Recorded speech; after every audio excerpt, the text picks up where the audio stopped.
Welcome back in our channel Monima কিচেনে সবাইকে স্বাগত। আজকের আমরা বানাচ্ছি ডিমের একটা রেসিপি। তো সূর্যমুখী ডিম রেসিপির নাম।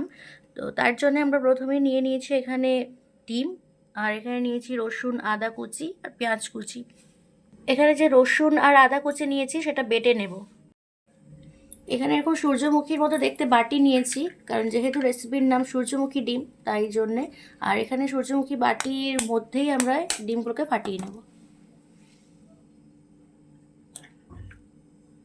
ডিমগুলোকে আমরা ফাটিয়ে নেওয়ার পরে সেটা ভাপানোর জন্য এখানে জল গরম করতে বসিয়েছি। একটা ঝাড়া বাটি বসিয়ে নিয়েছি, ঝাড়া বাটির ওপরে এই সূর্যমুখী বাটি বসিয়ে দিয়েছি। ডিমটা সেদ্ধ বসানো হয়ে গেছে, এরপর ওপর দিয়ে একটু নুন ছড়িয়ে দেবো। ভাপানোর জন্য একটা ঢাকা দিয়ে দেবো। দেখে নেবো ভাপানো হয়েছে কিনা। তো পরিষ্কারভাবে ভাপানো হয়ে গেছে।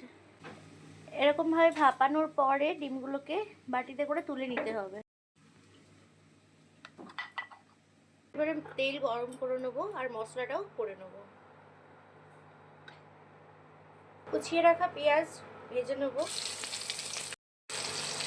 পেঁয়াজটা একটু ভাজা ভাজা হয়ে এলে বেটে রাখা রসুন আর আদাটা অ্যাড করব।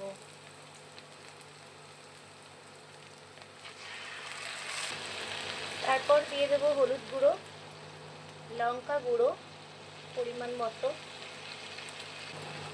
অ্যাড করব নুন, কুচিয়ে রাখা টমেটো অ্যাড করে দেবো। সব মশলাগুলো খুব ভালো করে মিক্স করে নিয়ে কষিয়ে নিতে হবে।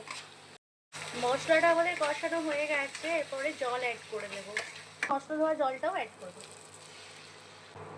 অল্প একটু চিনি অ্যাড করবো স্বাদের জন্যে। সবার লাস্টে অ্যাড করে দেবো ধনেপাতা কুচি।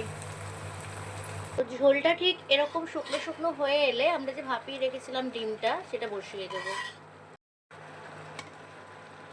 রেসিপিটা আমাদের প্রায় কমপ্লিট হয়ে এসছে, কমপ্লিট করে ফেলেছি। তো রেসিপিটা যদি ভালো লেগে থাকে কমেন্ট, লাইক, শেয়ার, সাবস্ক্রাইব করবেন, বেল আইকনটা প্রেস করে দেবেন।